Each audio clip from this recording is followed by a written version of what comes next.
Good morning and welcome. It has been a while, but I finally had the opportunity to sit down and talk. It is Friday, May 29th, otherwise known as March 90th, because if my calculations are correct, New Jersey was shut down on March 16th. I believe today is 74 days.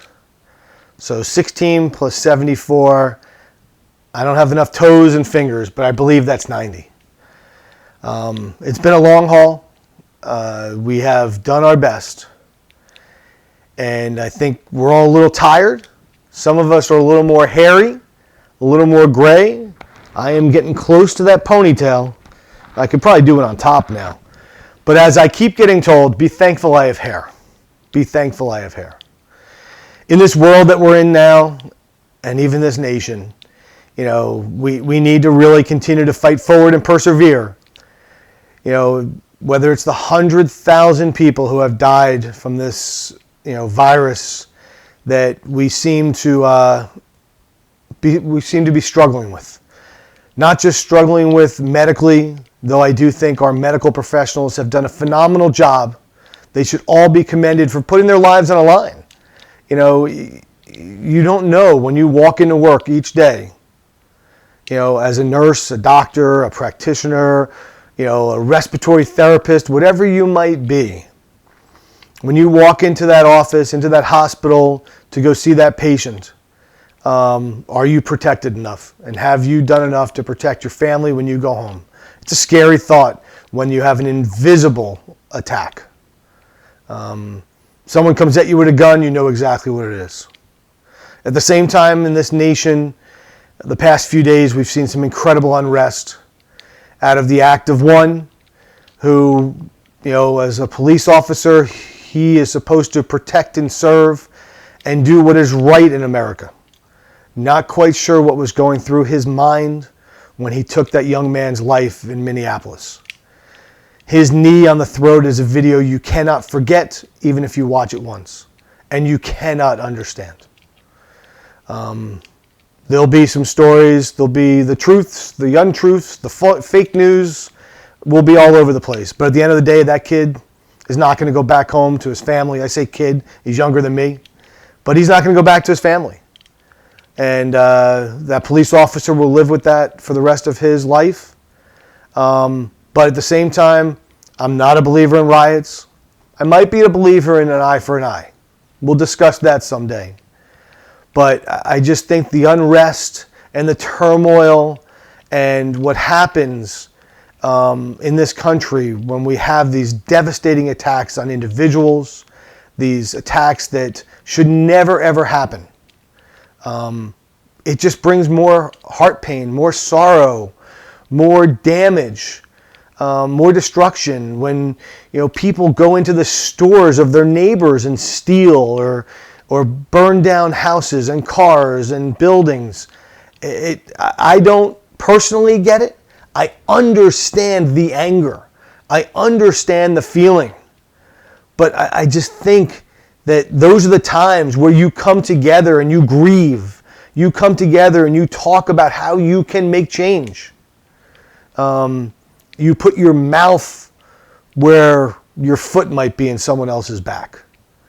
And I think that these are troubling days. And whether it has to do with the fact that we're all kind of scared and we're all kind of living in this world of unknown, we've been cooped up inside and everybody's getting that energy out. But, I feel terrible for the family of the man who passed away. I think the act was incredibly unjust. And I don't even know the true story, I'll be honest with you. I probably should not weigh in. But who the hell am I? I'm just sitting here talking to a computer screen. Since my last podcast, and it's been a while, been busy. I mean, days are long. When you roll out of bed and you're in your office, without even putting on your pants, it's pretty interesting. But I'm hoping that we are seeing these measures of reopening. I'm hoping the days of working 10 to 12 hours, though in my world will probably continue, but for many others will be reduced. I have great concerns, though, which I'll talk about in a minute. But what have I been doing? Because I know you all really want to know. What has Phil been doing? I'll give you one word. Family. It's all about family. The past couple weeks, 30 days, whatever it's been about family, watching out for family, talking to family, grieving with family over the loss of Uncle Jerry, trying to come to grips with how you don't say goodbye. People during this pandemic just die and they're buried. There's no proper burial. There's no proper memorial. We can all live on Zoom for as much as we would like and for as long as we would like, but we all got to come out of our homes at some time, and I think we all, got to get back to normality, whatever that may look like and whatever that may be. But for me, family, I had the great opportunity of watching my daughter graduate. Now, was it what I had planned? It was definitely not. I was looking forward to watching her walk across that stage, get handed that diploma, not have it mailed to her, and hear her name echo through the stadium. Didn't necessarily happen that way. It echoed and reverberated through YouTube on my computer. She screamed and threw her hat in the air. She smiled, she laughed, she cried. It made it all worthwhile. In this time, family, family, family. I will tell you, hug them, kiss them, do all you can do for them, and be there for them. And hope that they will be there for you. It was good to have everybody together via Zoom. Again, not what was imagined. And then I had the opportunity to go down to Boone to help Sarah move home. An experience.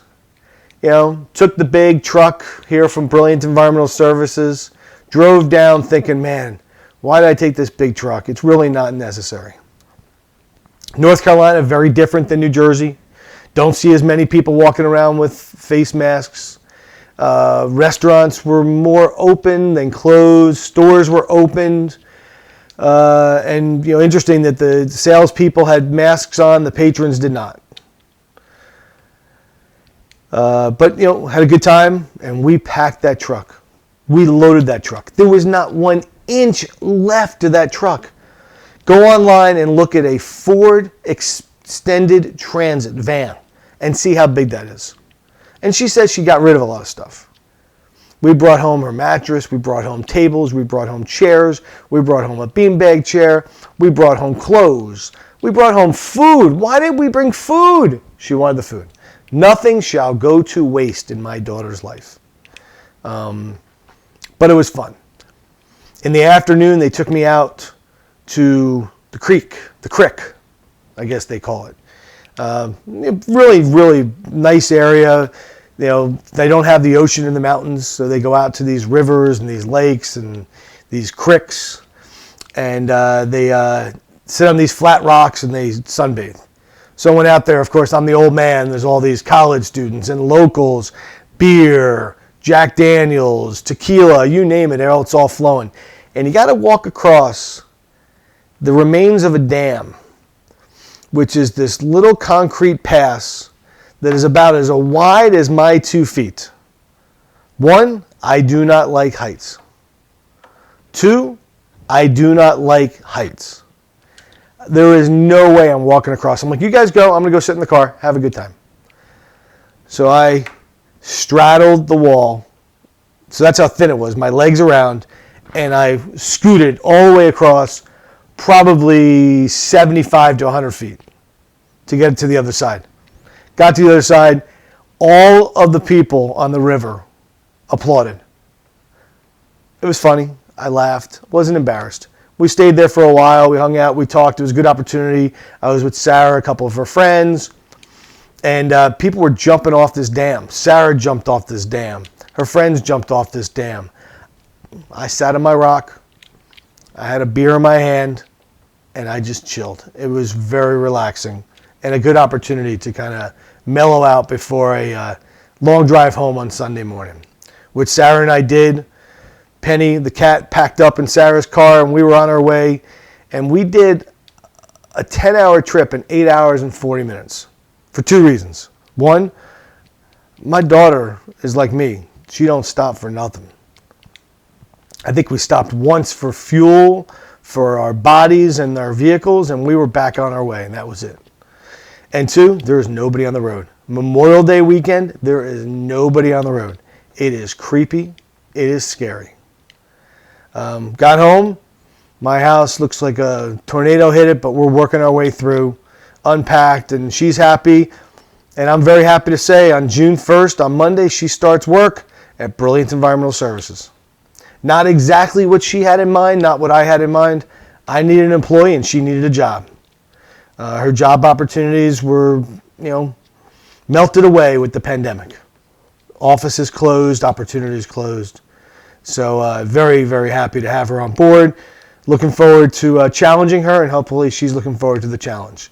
So it'll be very good for the both of us. She won't be working directly for me. John, good luck, and it'll all be good. So I really think, in my mind, and I will tell you that Brilliant Environmental Services is starting to reopen. We are looking to the future, but we're going to be very cautious. There's a log at our front desk. If you enter this building, you will sign in. We want to know who's been here and what day you've been here. We will wear face masks. Starting June 15th, we will bring back one employee at a time to bring into the office.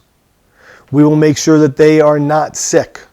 They need to be truthful and honest if they are and stay home and work. We're also going to have a surprise. We're going to open a second office. We'll announce that later. Don't want to give too much of that surprise away, but that will help us with our social distancing at the same time, using the resources that we have. But we need to start coming back out. We need to start using what we've learned.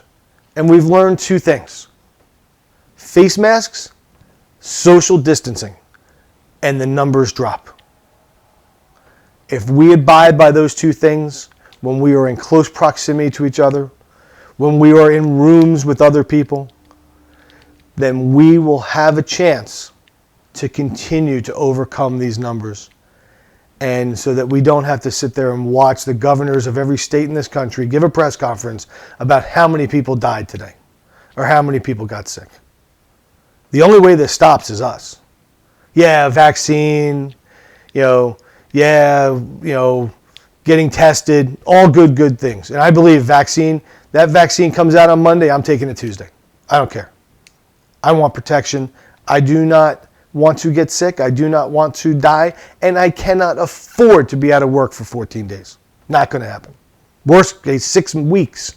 My good friend Rich, 6 to 8 weeks he was laying in bed. Bob laying in bed. So no, cannot do it.